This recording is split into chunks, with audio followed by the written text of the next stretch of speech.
31वां अध्याय ध्रुव चरित्र तथा ग्रह नक्षत्र एवं पाताल का संक्षिप्त वर्णन। भरद्वाज जी ने पूछा, सुत जी, ध्रुव कौन है, किसके पुत्र हैं तथा वे सूर्य के आधार कैसे हुए? वे सब बातें भलीभांति सोच विचार कर बताइए। हमारी एक कामना है कि आप हमें कथा सुनाते हुए सैकड़ों वर्षों तक जीवित रहे।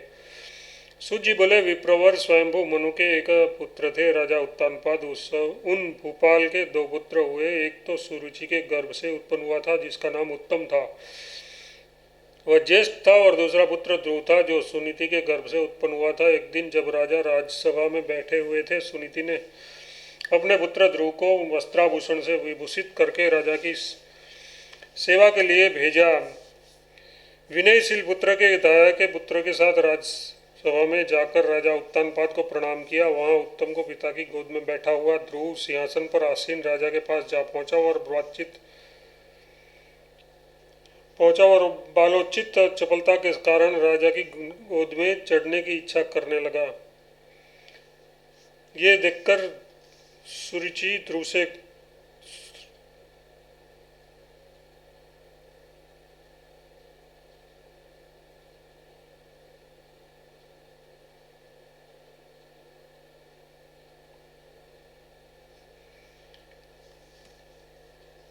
ध्रुव से कहा, सुरुचि बोले, अभागिने के बच्चे, क्या तू भी महारानी की गोद में चढ़ना चाहता है, महाराज की गोद में चढ़ना चाहता है? बालक मूर्खतावश ही ऐसी चेष्टा कर रहा है। तू इसके योग्य कदापि नहीं है, क्योंकि तू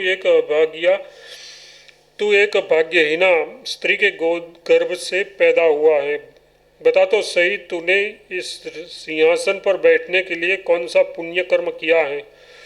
यदि पुण्य ही किया होता तो क्या अभागी के गर्भ से जन्म लेता? राजकुमार होने पर भी तू मेरे उदर की शोभा नहीं बढ़ा सका है। इसी बात से जान ले कि तेरा पुण्य बहुत कम है। उत्तम कोख से पैदा हुआ है कुमार उत्तम, जो सर्वश्रेष्ठ है। देखो, ये कितने सम्मान के साथ पृथ्वीनाथ महाराज के दोनों घुटनों पर बैठा है।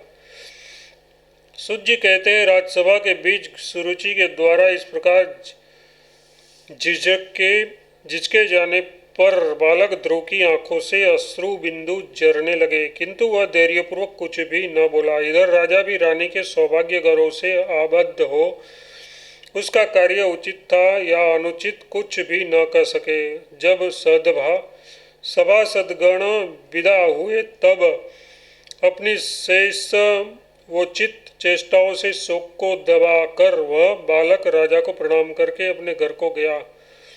सुनीति ने अपने नीति के खजाने बालक को देखकर उसके मुख की क्रांति से ही जान लिया कि ध्रुव का राजा के द्वारा अपमानित किया गया है। माता सुनीति को अंतःपुर के एकांत स्थान में देखकर ध्रुव अपने दुख के आवेग को न रोक सका। वह माता के गले से लगाकर लंबी सांस खींचता हुआ फुट फुट कर रोने लगा। सुनीति ने उसे सांत्वना देकर कोमल हाथ से उसका मुख पोंछा और साड़ी के आंचल से हवा करती हुई माता अपने लाल से पूछने लगी, बेटा, अपने रोने का कारण बताओ। राजा के रहते हुए किसने तुम्हारा अपमान किया है? ध्रुव बोला, माँ, मैं तुमसे एक बात पूछता हूँ, मेरे आगे तुम ठीक ठीक बताओ। जैसे सुरुचि राजा की धर्मपत्नी है, वैसे ही तुम भी हो, फिर उन्हें सुरुचि ही क्यों प्यारी है? माता, तुम उन नरेश को क्यों प्रिय नहीं हो? सुरुचि का पुत्र उत्तम क्यों श्रेष्ठ है? राजकुमार होने में तो हम दोनों एक समान हैं, फिर क्या कारण है कि मैं उत्तम नहीं हूँ? तुम क्यों मंदभागिनी हो और सुरुचि क्यों उत्तम कोख वाली है? राज सिंहासन क्यों उत्तम के ही योग्य है, मेरे योग्य क्यों नहीं है? मेरा पुण्य तुच्छ और उत्तम का पुण्य उत्तम कैसे है? सुनीति अपने पुत्र के इस नीतियुक्त वचन को सुनकर धीरे से थोड़ी लंबी सांस खींचकर बालक का दुख शांत करने के लिए स्वभावत मधुर वाणी में बोलने लगी। सुनीति बोली, तात, तुम बड़े बुद्धिमान हो। तुमने जो कुछ पूछा है वह सब शुद्ध हृदय से मैं निवेदित कर रही हूँ। तुम अपमान की बात मन में न लाओ। सुरुचि ने जो कुछ कहा है वह सब ठीक ही है, अन्यथा नहीं है। यदि वह पटरानी है तो सभी रानियों से बढ़कर राजा की प्यारी है ही। राजकुमार उत्तम ने बहुत बड़े पुण्यों का संग्रह करके उस पुण्यवती रानी के उत्तम गर्भ में निवास किया था, अतः वह राज सिंहासन पर बैठने के योग्य है। चंद्रमा के समान निर्मल श्वेत छत्र, सुंदर युगल चवर, उच्च सिंहासन, मदमत गजराज, शीघ्रगामी तुरग, आदि व्याधियों से रहित जीवन, शत्रु रहित सुंदर राज्य, ये सब वस्तुएं भगवान विष्णु की कृपा से प्राप्त होती है। सूत जी बोले, माता सुनीति के इस उत्तम वचन को सुनकर सुनीति कुमार ध्रुव ने उन्हें उत्तम उत्तर देने के लिए बोलना आरंभ किया। ध्रुव बोला, जन्मदायिनी माता सुनीते, आज मेरे शांति पूर्वक कहे हुए वचन सुनो। सुबह आज तक मैं यही समझता था कि पिता उत्तानपाद से बढ़कर और कुछ नहीं है, परंतु अम्बे यही अपने आश्रित जनों की कामना पूर्ण करने वाला कोई और भी है तो ये जानकर आज मैं कृतार्थ हो गया। माँ, तुम ऐसा समझो कि उन सर्वाराध्य जगदीश्वर की आराधना करके जो जो स्थान दूसरों के लिए दुर्लभ है वह सब मैंने आज ही प्राप्त कर लिए। माता, तुम्हें मेरी एक ही सहायता करनी चाहिए, केवल आज्ञा दे दो जिससे मैं भगवान विष्णु की आराधना करूं। सुनीति बोले, बेटा उत्तानपाद नंदन, मैं तुम्हें आज्ञा नहीं दे सकती। मेरे बच्चे, इस समय तुम्हारी 7-8 वर्ष की अवस्था है। अभी तो तुम खेलने कूदने के योग्य हो। तात एकमात्र तुम ही मेरी संतान हो। मेरा जीवन एक तुम्हारे ही आधार पर टिका हुआ है। कितने ही कष्ट उठाकर अनेक इष्ट देव देवताओं की प्रार्थना करके मैंने तुम्हें पाया है। तात, तुम जब जब खेलने के लिए भी 3-4 कदम बाहर होते जाते हो तब तब मेरे प्राण तुम्हारे पीछे पीछे ही लगे रहते हैं।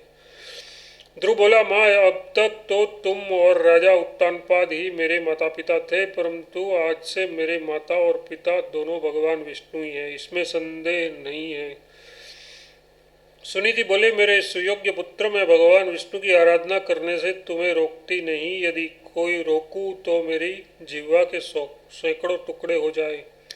इस प्रकार आज्ञा सी पाकर ध्रुव माता के चरणार कमलों की परिक्रमा और उन्हें प्रणाम करके तपस्या के लिए प्रस्थित हुआ।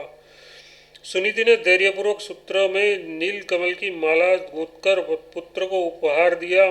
मार्ग में पुत्र की रक्षा के लिए माता ने अपने सत आशीर्वाद, जिनका प्रभाव शत्रु भी नहीं रोक सकते थे, उसके पीछे लगा दिए। वह बोली, पुत्र, शंख चक्र और गदा धारण करने वाले दयासागर जगतव्यापी भगवान नारायण सर्वत्र तुम्हारी रक्षा करे। सूत जी बोले, बालोचित पराक्रम करने वाले बालक ध्रुव ने अपने महल से निकलकर अनुकूल वायु के द्वारा दिखती हुई राह पकड़कर उपवन में प्रवेश किया। माता को ही देवता मानने वाला और केवल राजमार्ग को ही जानने वाला वह राजकुमार वन के मार्ग को नहीं जानता था, अतः एक क्षण तक आंखें बंद करके कुछ सोचने लगा। नगर के उपवन में आकर बालक ध्रुव इस प्रकार चिंता करने लगा, क्या करूं, कहाँ जाऊं, कौन मुझे सहायता देने वाला होगा। ऐसा विचार करते हुए उसने ज्यों ही आंखें खोलकर देखा, त्यों ही उस उपवन में अप्रत्याशित गति वाले सप्तर्षि उन्हें दिखाई दिए। उस सूर्य तुल्य तेजस्वी सप्तर्षियों को जो मानो भाग्य सूत्र से ही खींचकर वे आए गए थे, देखकर ध्रुव बहुत प्रसन्न हुआ। उसके सुंदर ललाट में तिलक लगे थे। उन्होंने अंगुलियों में कुश की पवित्री पहन रखी थी तथा यज्ञोपवीत से विभूषित होकर वे काले मृगचर्म पर बैठे हुए थे। उसके पास जाकर ध्रुव ने गर्दन झुका दी, दोनों हाथ जोड़ लिए और प्रणाम करके मधुरवाणी में उन्हें अपना अभिप्राय निवेदित किया। ध्रुव बोला, मुनिवरों, आप मुझे सुनीति के गर्भ से उत्पन्न राजा उत्तानपाद का पुत्र ध्रुव जाने। इस समय मेरा चित्त जगत की ओर से विरक्त है। सूत जी कहते हैं, अमूल्य नीति ही जिसका भूषण है। ऐसे मधुर और गंभीर भाषण करने वाले एवं स्वतः मनोहर आकृति वाले उस तेजस्वी बालक को देखकर ऋषियों ने अत्यंत विस्मित हो उसे अपने पास बिठाया और कहा, वत्स, अभी तक तुम्हारे वैराग्य निवेद का कारण हम नहीं जान सके। वैराग्य तो उन मनुष्यों को होता है जिनकी मनहक कामना पूर्ण हो जा पाती, मनहक कामनाएं पूर्ण नहीं हो पाती। तुम तो सातों द्वीपों के अधीश्वर सम्राट के पुत्र हो, तुम अपूर्ण मनोरथ कैसे हो सकते हो? हमसे तुम्हें क्या काम है? तुम्हारी मनोवांछा क्या है? ध्रुव बोला, मुनिगण, मेरे जो उत्तमोत्तम बंधु उत्तम कुमार है उसके ही लिए पिता का दिया हुआ शुभ सिंहासन रहे। उत्तम व्रत का पालन करने वाले मुनीश्वरों, मैं आप लोगों से इतनी ही सहायता चाहता हूँ कि जिस स्थान का किसी दूसरे राजा ने उपभोग न किया हो, जो अन्य सभी स्थानों से उत्कृष्ट हो और इंद्रादि देवताओं के लिए भी दुर्लभ हो, वह स्थान मुझे किस उपाय से प्राप्त हो सकता है, ये बता दे। उस समय उस बालक की ये बातें सुनकर मरीचि आदि ऋषियों ने उसे यथार्थ ही उत्तर दिया। मरीचि बोले, जिसने गोविंद चरणारविंदों के पगरज पराग के रस का आस्वादन नहीं किया, वह मनोरथ पथ से अतीत, मतलब ध्यान से भी न आ सकने वाले परमोरंजन परमोज्वल फल को नहीं प्राप्त कर सकता। अत्रि बोले, जिसने अच्युत के चरणों की अर्चना नहीं की है, वह पुरुष उस पद को जो इंद्रादि देवताओं के लिए भी दुर्लभ और मनुष्यों के लिए तो अत्यंत दुष्प्राप्य है, ऐसे कैसे पा सकते हैं? अंगिरा बोले, जो भगवान कमलकांत के कमनीय चरण कमलों का अनुशीलन मतलब चिंतन करता है, उसके लिए त्रिभुवन की सारी संपदाओं का स्थान दुर्लभ नहीं है। पुलस्त बोले, पुत्र, जिनके स्मरण मात्र से महापातकों की परंपरा अत्यंत नाश को प्राप्त हो जाती है, वे भगवान विष्णु ही सब कुछ देने वाले हैं। पुले बोले, जिन्हें प्रधान मतलब प्रकृति और पुरुष जीव से विलक्षण परब्रह्म कहते हैं, जिसकी माया से समस्त प्रपंच रचा गया है, उन भगवान विष्णु का यदि कीर्तन किया जाए तो वे अपने भक्त के अभीष्ट मनोरथ की पूर्ण कर देते हैं। क्रतु बोले, जो यज्ञ पुरुष भगवान विष्णु वेदों के द्वारा जानने योग्य है तथा जो जनार्दन इस समस्त जगत के अंतरात्मा है, वह प्रसन्न हो तो क्या नहीं दे सकते। वशिष्ठ बोले, राजकुमार, जिनकी बहुओं के नर्तन मात्र में आठों सिद्धियां वर्तमान है, उन भगवान हरिकेश की आराधना करने से धर्म अर्थ काम और मोक्ष ये चारों पुरुषार्थ दूर नहीं रहते।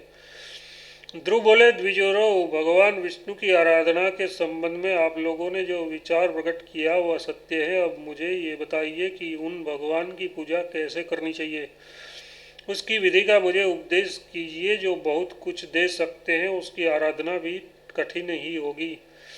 मैं राजकुमार हूँ और बालक हूँ, मुझसे विशेष कष्ट नहीं सहा जा सकता। मुनिगण बोले, खड़े होते, चलते, सोते, जागते, लेटते और बैठते हुए प्रतिक्षण भगवान नारायण का स्मरण करना चाहिए। भगवान वासुदेव के नाम का जप करने वाला मनुष्य पुत्र, स्त्री, मित्र, राज्य, स्वर्ग तथा मोक्ष सब कुछ प्राप्त पा लेता है, इसमें संशय नहीं है। वासुदेव स्वरूप द्वादशाक्षर मंत्र मतलब ओम नमो भगवते वासुदेवाय के द्वारा चार भुजाधारी भगवान विष्णु का ध्यान और जप करके किसने सिद्धि नहीं प्राप्त कर ली। राजकुमार पितामह ब्रह्मा जी ने भी इस महामंत्र की उपासना की थी। विष्णु भक्त मनु ने भी राज्य की कामना से इस मंत्र द्वारा भगवान की आराधना की थी। सत्पुरुष शिरोमणि, तुम भी इस मंत्र द्वारा भगवान वासुदेव की आराधना में लग जाओ, इससे बहुत शीघ्र ही अपनी मनोवांछित समृद्धि प्राप्त कर लोगे। सूर्य कहते हैं, यो कहकर वे भगवान महात्मा मुनीश्वर वहीं अंतर्ध्यान हो गए और ध्रुव भी भगवान वासुदेव के में मन लगाकर तपस्या के लिए चला गया। द्वादशाक्षर मंत्र संपूर्ण मनोरथों को देने वाला है। ध्रुव मधुवन में यमुना के तट पर मुनियों की बताई हुई पद्धति से उस मंत्र का जप करने लगा। श्रद्धापूर्वक उस मंत्र का जप करते हुए राजकुमार ध्रुव ने तप के प्रभाव से तत्काल ही हृदय में भगवान कमलनयन को प्रत्यक्षवत देखा। उनकी आकृति बड़ी दिव्य थी। भगवान के दर्शन से उसका हर्ष बढ़ गया। अब तो वह राजपुत्र पुनः बड़े उत्साह से उस मंत्र का जप करने लगा। उस समय भूख, प्यास, वर्षा, आंधी और अधिक गर्मी आदि आदि दैहिक दुखों में से कोई भी उसे नहीं व्यापा। उस राजकुमार का मन अनुपम आनंद महासागर में गोता लगा रहा था, अतः उस समय उसे अपने शरीर की भी सुध नहीं रह गई थी। कहते हैं उसकी तपस्या से शंकित हुए देवताओं ने कितने ही विघ्न खड़े किए, परंतु उस तीव्र तपस्वी बालक के लिए वे सभी निष्फल ही सिद्ध हुए। शीत और धूप आदि की ही तरह एक देशीय विघ्न भी उस विष्णु स्वरूप मुनि को व्यथित नहीं कर पाते थे। कुछ समय के बाद भक्त जनों के प्रियतम वरदाता भगवान विष्णु बालक ध्रुव के ध्यान बल से संतुष्ट होकर पक्षीराज गरुड़ पर सवार हो अपने उस भक्त को देखने के लिए आए। मणि समूह द्वारा निर्मित मुकुट से मंडित और शोभाशाली कौस्तुभर रत्न से समलंकृत महामेघ के समान श्याम क्रांति वाले भगवान श्रीहरि ऐसे शोभा पा रहे थे मानो उदयाचल के प्रति डाह रखने के कारण अपने श्रृंग पर बाल रवि को धारण किए साक्षात कज्जलगिरी प्रकाशित हो रहे हो। निश्चल और स्नेह पूर्ण दृष्टि वाले वे भगवान अपने दांतों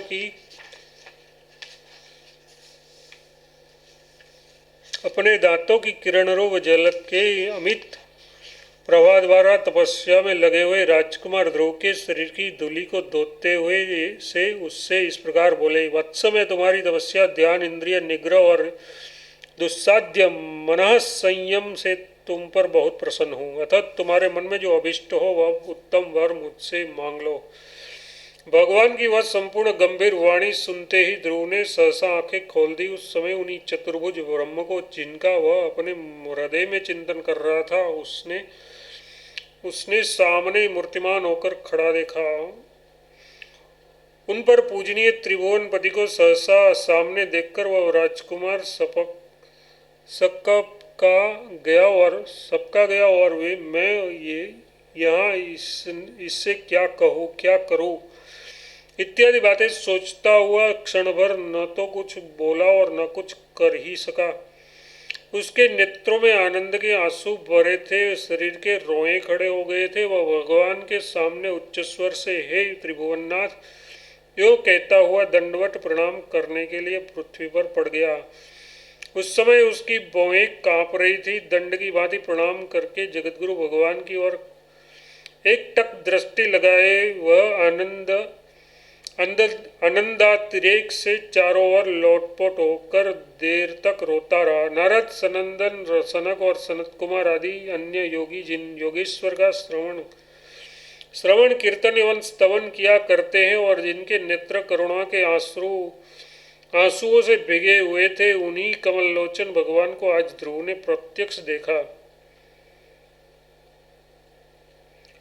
उस समय चक्रधर भगवान ने अपने राज से पकड़कर ध्रुव को उठा लिया। इतना ही नहीं, उन्होंने अपने दोनों कोमल हाथ से उसके धूल दूसरित शरीर को सब ओर से पोंछा और उन्हें हृदय से लगाकर कहा, बच्चा, तुम्हारे मन में जो भी इच्छा हो उसके अनुसार वर मांग लो, मैं निस्संदेह वह सब तुम्हें दे दूंगा। तुम्हारे लिए कोई भी वस्तु अदेय नहीं है। तब राजकुमार ने भगवान विष्णु से ये वर मांगा कि मुझे आपकी स्तुति करने की शक्ति प्राप्त हो।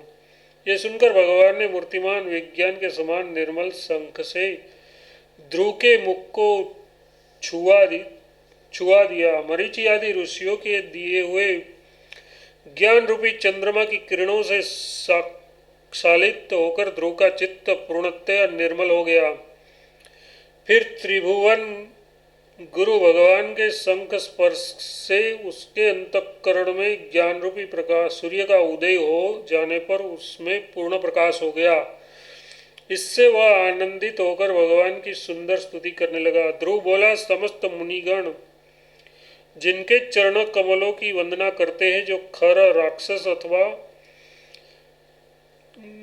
गर्दभ रूपधारी धनकासुर का संहार करने वाले हैं, जिनकी बाल लीलाएं चपलता से पूर्ण है, देवगण जिनके चरणोदक मतलब गंगा जी की आराधना करते हैं, सजल मेघ के समान जिनका श्याम वर्ण है, शोभ विमान के अधिपति साल्व के दाम तेज को जिन्होंने सदा के लिए शांत कर दिया है, जिन्होंने सुंदर गोपा वनिताओं के अत्यंत विनयवश नूतन प्रेम रसमयी रास लीला को प्रकट किया और उससे मोहित होने वाली देव वनिताओं के अंतःकरण में भी आनंद का संचार किया, जिनका आदि और अंत नहीं है, जिन्होंने अपने निर्धन मित्र सुदामा नामक ब्राह्मण का धीरता पूर्वक दैन्य दुख से उद्धार किया, देवराज इंद्र की प्रार्थना से जिन्होंने उसके शत्रु पक्ष को पराजित किया, रुक्षराज जाम्बवान की गुहा में प्रवेश करके खोए हुए संयमतक मणि को लाकर जिन्होंने अपने ऊपर लगे हुए कलंकरूप दुरित को दूर करके त्रिभुवन का भार हल्का किया, जो द्वारकापुरी में नित्य निवास करते हैं, जो अपनी मधुर मुरली बजाकर श्रुति मधुर अतीन्द्रिय ज्ञान को प्रकट करते तथा यमुना तट पर विचरते हैं, जिनके वंशीनाद को सुनने के लिए पक्षी गौ और भृंगगण अपना अपना आहार त्याग कर देते हैं, जिनके चरण कमल दुस्तर संसार सागर से पार करने के लिए जहाज रूप है, जिन्होंने अपनी प्रतापाग्नि में काल यवन को होम दिया है, जो वनमालाधारी है, जिनके श्रवण सुंदर मणिमय कुंडलों से अलंकृत है, जिनके अनेक प्रसिद्ध नाम है, जो वेद वाणी तथा देवता और मुनियों के भी मन वाणी के अगोचर हैं, जो भगवान सुवर्ण के समान पीत रेशमी वस्त्र धारण करते हैं, जिनका वक्षस्थल भृगुजी के चरण चिन्ह तथा कौस्तुभ मणि से अलंकृत हैं,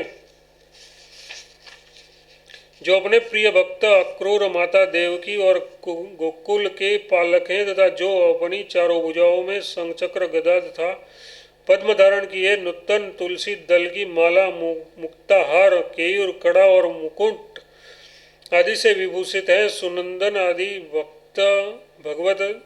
भक्त जिन विश्वरूप हरि की उपासना करते हैं, जो पुराण पुरुषोत्तम है,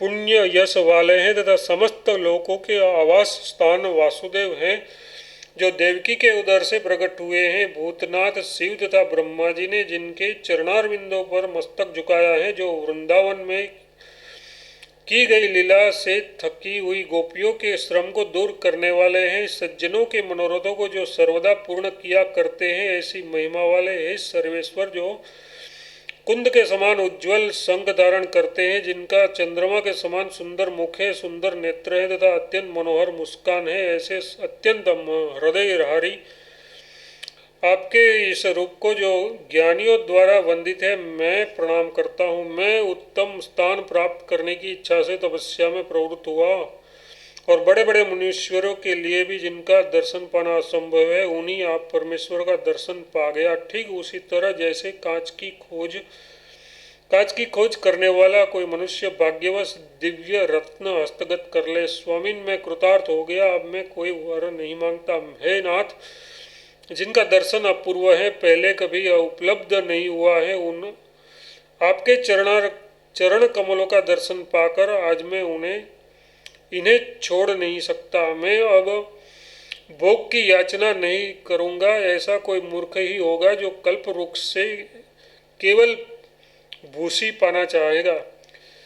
देव, आज मैं मोक्ष के कारणभूत आप परमेश्वर की शरण में आ पड़ा हूँ। अब बाह्य विषयी सुखों को मैं नहीं भोग सकता। जब रत्नों की खान समुद्र आपका मालिक हो जाए, तब कांच का भूषण पहनना कभी उचित नहीं हो सकता। अतः अब मैं दूसरा कोई वर नहीं मांगता। आपके चरण कमलों में मेरी सदा भक्ति बनी रहे। देववर, मुझे यही वर दीजिए। मैं बारंबार आपसे यही प्रार्थना करता हूँ। श्री सूत जी कहते हैं, इस प्रकार अपने दर्शन मात्र से दिव्य ज्ञान प्राप्त करके स्तुति करते हुए ध्रुव को देखकर भगवान ने उससे कहा। श्री भगवान बोले, ध्रुव ने विष्णु की आराधना करके क्या पा लिया, इस तरह का अपवाद लोगों में न फैल जाए, इसके लिए तुम अपने अभीष्ट सर्वोत्तम स्थान को ग्रहण करो। पुनः समय आने पर शुद्ध भाव को तुम मुझे प्राप्त कर लोगे। मेरे प्रसाद से समस्त ग्रहों के आधारभूत कल्पवृक्ष और सब लोगों के वंदनीय होकर तुम और तुम्हारी माता आर्या सुनीति मेरे निकट स्थान निवास करोगे। श्री सूत जी कहते हैं, इस प्रकार प्रत्यक्ष प्रकट हो उपयुक्त वरदानों से ध्रुव का मनोरथ पूर्ण करके भगवान मुकुंद धीरे से अपना वह दिव्य रूप छिपा बारंबार घूमकर उस भक्त की ओर देखते हुए अपने वैकुंठ धाम को चले गए। इसी बीच में देवताओं का समुदाय भगवान विष्णु और उसके भक्तों के उस समागम को देख हर्ष के मारे तत्काल दिव्य पुष्प बरसाने और उस अविनाशी ध्रुव का स्तवन भी करने लगा। सुनीति कुमार ध्रुव आज स्त्री और संपन्न दोनों से संपन्न होकर देवताओं का भी वंदनीय हो शोभा पा रहा है। ये अपने दर्शन तथा गुण कीर्तन से मनुष्यों की आयु, यश तथा लक्ष्मी की भी वृद्धि करता रहेगा। इस प्रकार ध्रुव भगवान विष्णु के प्रसाद से दुर्लभ पद पा गया। ये कोई आश्चर्य की बात नहीं है। उस गरुड़ वाहन भगवान के प्रसन्न हो जाने पर भक्तों के लिए कुछ भी दुर्लभ नहीं रह जाता। सूर्यमंडल का जितना मान है उससे दुना चंद्रमंडल का मान है। चंद्रमंडल से पूरे 2 लाख योजन दूर ऊपर नक्षत्र मंडल है। नक्षत्र मंडल से भी 2 लाख योजन ऊंचे बुध का स्थान है और बुध के भी स्थान से उतने ही दूरी पर शुक्र की स्थिति है। शुक्र से भी 2 लाख योजन दूर मंगल है और मंगल से 2 लाख योजन देव पुरोहित बृहस्पति का निवास स्थान है। बृहस्पति से भी 2 लाख योजन ऊपर शनिश्वर का स्थान है। उस शनिश्वर से 2 लाख योजन ऊपर सप्तर्षियों का मंडल है। सप्तर्षि मंडल से 1 लाख योजन ऊपर ध्रुव स्थित है। साधु शिरोमणि वह समस्त ज्योतिर्मंडल का केंद्र है। विप्रवर सूर्यदेव स्वभावतः अपनी किरणों द्वारा नीचे तथा ऊपर के लोकों में ताप पहुँचाते हैं। वे ही प्रत्येक युग में त्रिभुवन की काल संख्या निश्चित करते हैं। द्विजोत्तम मुनिश्रेष्ठ ब्रह्मा जी के द्वारा विष्णु भक्त से अभ्युदय को प्राप्त होकर सूर्य अपनी ऊर्ध्वगति किरणों से ऊपर के जन तप तथा सत्य लोक में गर्मी पहुंचाते हैं और अधोगत किरणों से भूलोक को प्रकाशित करते हैं। समस्त पापों को हरने वाले सूर्यदेव त्रिभुवन की सृष्टि करते हैं। वे छत्र की भांति स्थित हो एक मंडल से दूसरे मंडल को दर्शन देते और प्रकाशित करते हैं। सूर्यमंडल के नीचे भूवरलोक प्रतिष्ठित है। तीनों भुवनों का आधिपत्य भगवान विष्णु के शतक्रतु इंद्र को दे रखा है। वे समस्त लोकपालों के साथ धर्मपूर्वक लोकों की रक्षा करते हैं। महाभाग वे यशस्वी देवेंद्र स्वर्गलोक में निवास करते हैं। मुने इन 7 लोकों से नीचे ये प्रभापूर्ण पाताल लोक स्थित है, ऐसा आप जाने। वहाँ न सूर्य का ताप है, न चंद्रमा का प्रकाश, न दिन है न रात। द्विजश्रेष्ठ पातालवासी उस दिव्य रूप धारण करके सदा अपने तेज से प्रकाशित होते हुए तपते हैं। स्वर्गलोक से करोड़ों योजन ऊपर महलोक स्थित है। वे है विप्र, उससे दुने 2 करोड़ योजन मुनि सेवित जनलोक जो 5वां लोक है स्थित है। उससे 4 करोड़ योजन ऊपर तपोलोक की स्थिति है। तपोलोक से ऊपर 8 करोड़ योजन पर सत्यलोक ब्रह्मलोक स्थित है। ये सभी भुवन एक दूसरे के ऊपर छत्र की भांति स्थित हैं। ब्रह्मलोक से 16 करोड़ योजन पर विष्णुलोक की स्थिति है। लोक चिंतकों ने 12 पुराण में उसके महात्मा का वर्णन किया है। द्विजश्रेष्ठ इसके आगे परम पुरुष की स्थिति है, जो ब्रह्मांड से विलक्षण साक्षात परमात्मा है। इस प्रकार जानने वाला मनुष्य तप और ज्ञान से युक्त होकर पशुपाश मतलब अविद्या बंधन से मुक्त हो जाता है। अनग इस प्रकार मैंने तुम्हें भूगोल की स्थिति बताई है। जो पुरुष सम्यक प्रकार से इसका ज्ञान रखता है वह परम गति को प्राप्त होता है। मनुष्यों और देवताओं से पूजित नृसिंह स्वरूप अप्रमेय भगवान विष्णु लोक की रक्षा करने वाले हैं।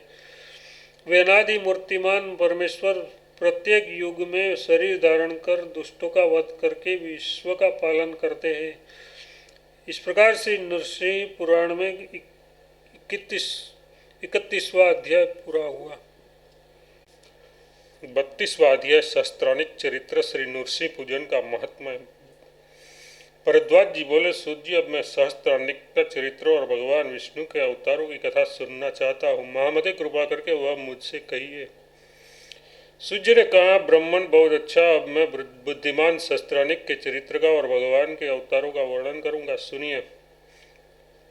राजकुमार सहस्त्रानिक को जब उत्तम ब्राह्मणों ने उसके राज्य पर अभिषेक कर दिया, तब वे धर्मपूर्वक राज्य का पालन करने लगे। राज्य के पालन में लगे हुए बुद्धिमान राजकुमार की देवेश्वर देवश्रेष्ठ भगवान नृसिंह में भक्ति हो गई। पूर्व काल में एक बार उस विष्णु भक्त नरेश का दर्शन करने के लिए स्वयं भृगु जी आए। राजा ने अर्घ पाद्य और आसनादि के द्वारा मुनि भृगु जी का सम्मान करके उसके यहाँ ये कहा, मुनिश्रेष्ठ, इस समय मैं आपके दर्शन से पवित्र हो गया। जिन्होंने पुण्य नहीं किया है ऐसे मनुष्यों के लिए इस कलयुग में आपका दर्शन परम दुर्लभ है। मैं सतानंद देवदेव नरसिंह की स्थापना करके उसकी आराधना करना चाहता हूँ। आप कृपया मुझे इसका विधान बताइए तथा मैं देवदेव श्रीहरि के संपूर्ण अवतारों को भी सुनना चाहता हूँ। अतः आप उन सभी पुण्यावतारों की कथा मुझसे कहिए। भृगु जी बोले, राजकुमार सुनो, इस कलयुग में कोई भी भगवान नरसिंह के प्रति अत्यंत भक्तिभाव रखकर उनकी आराधना नहीं कर रहा है। देवर भगवान नरसिंह में जिसकी स्वभावतः भक्ति हो जाती है, उसके सारे शत्रु नष्ट हो जाते हैं और उसे प्रत्येक कार्य में सिद्धि प्राप्त होती है। इस पांडु वंश में तुम ही श्रेष्ठ पुरुष और भगवान के अत्यंत भक्त हो, अतः तुमसे मैं तुम्हारी पूछी हुई सब बातें बताऊंगा। एकाग्र चित्त होकर सुनो। जो भक्ति पूर्वक श्री नरसिंह देव का सुंदर मंदिर निर्माण कराता है, वह सब पापों से मुक्त होकर भगवान विष्णु के लोक में स्थान पाता है। जो भगवान नरसिंह की सुंदर लक्षणों से युक्त प्रतिमा बनाता है, वह सब पापों से छुटकारा पाकर विष्णु लोक को जाता है। नरश्रेष्ठ जो निष्काम भाव से श्री नरसिंह देव की विधिवत प्रतिष्ठा करता है, वह सदैहिक दुखों से मुक्त हो जाता है। जो भगवान नरसिंह की स्थापना करके सदा उनकी पूजा करता है, उसके सब मनोरथ पूर्ण होते हैं तथा वह परम पद को प्राप्त कर लेता है। ब्रह्मादि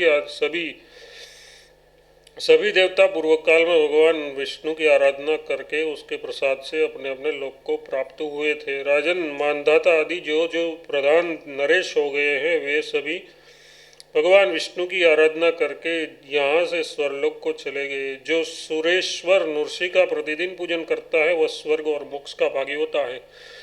इस पे अन्यथा विचार करने की आवश्यकता नहीं है, इसलिए तुम भी प्रतिज्ञा पूर्वक एकाग्रचित्त होकर जीवन पर्यंत भगवान नरसिंह की पूजा करते हुए अपना मनोरथ प्राप्त करोगे। नृप, जो भगवान जनार्दन की प्रतिमा बनवाकर पर विधिवत उसकी स्थापना करता है, उसका विष्णुलोक से कभी निष्क्रमण नहीं होता। यदि मनुष्य उन अनंत विक्रमशाली भगवान नरसिंह की, जिनके चरण कमलों की देवता तथा असुर दोनों ही पूजा करते हैं, विधिवत स्थापना करके विधि भक्तिपूर्वक पूजा करे तो वह साक्षात परमेश्वर भगवान विष्णु को प्राप्त कर लेता है। इस प्रकार से नरसिंह पुराण में सहस्त्रानिक चरित्र के अंतर्गत 32वां अध्याय पूरा हुआ।